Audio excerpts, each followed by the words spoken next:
જય સ્વામિનારાયણ. આજે વાત કરવી છે સરખામણી. મહાત્મા ગાંધીજી ઇંગ્લેન્ડની અંદર વકીલાતનો અભ્યાસ કર્યો અને ભારતની અંદર પરત આવ્યા. ત્યાર પછી પ્રેક્ટિસ માટે તેઓ દક્ષિણ આફ્રિકાની અંદર ગયા. ગાંધીજીના પિતાના મિત્રએ તેમને મદદ કરી. ત્યાં જઈને તેમને ફિનિક્સ આશ્રમની સ્થાપના કરી. અનેક બાળકો ત્યાં અભ્યાસ માટે આવતા અને જીવન વિદ્યા સુંદર રીતે શીખવતા. ગાંધીજી સાથે ભણાવતા અને વિદ્યાર્થીઓની પરીક્ષા પણ લેતા. પરંતુ પરીક્ષામાં કંઈક નવું થતું. જે વિદ્યાર્થીએ સારું પેપર લખ્યું હોય એને ઓછા ગુણ આવતા અને જેને નબળું પેપર લખ્યું હોય એને સારા ગુણ આવતા. આ વાતની ચર્ચા વિદ્યાર્થીઓની અંદર કરવા લાગી કે આ તો અન્યાય કહેવાય. સારું પેપર લખી ઓછા ગુણ આવે અને પેલા બિલકુલ સારું નથી લખતા તો એને સારા ગુણ આવે. આવું કેમ? ગણેશ સુધી મનોમંથન ચાલ્યું. અંતે બધા ગાંધીજી પાસે ગયા અને કીધું કે તમે અન્યાય કરો છો. ગાંધીજી કીધું કે એ કઈ રીતે? કે આ બધા નબળા છોકરાઓ છે, પેપર નબળું આપે છે, છતાં એને સારા ગુણ આવે છે અને અમે પ્રયત્ન કરીએ છીએ સારું પેપર લખીએ તો અમારે ઓછા માર્ક આવે છે.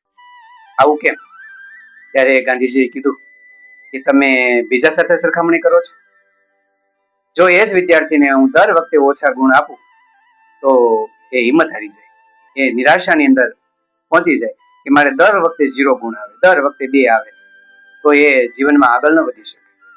એટલા માટે હું એને જાણી જોઈને વધારે ગુણ આપું છું કે એને કારણે એને એમ થાય કે જો મારો વિકાસ થયો, જો હું આગળ આવ્યો અને એને કારણે એ પ્રયત્ન કરતો થઈ જશે અને એમ એનો વિકાસ થઈ અને હોશિયાર બનશે.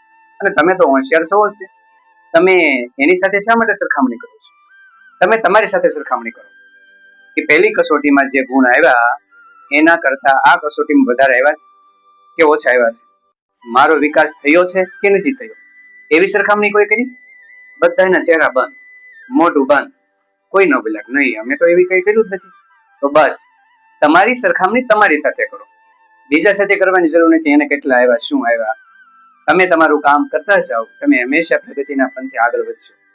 તમે તમારા ગુણ સાથે સરખામણી કરી છે તો કે ના? એ કરવાની જરૂર છે. એ વ્યક્તિને ઓછા ગુણ આવે છે પરંતુ હું એને વધારે આપું છું, એને કારણે એની પ્રગતિ થઈ રહી છે.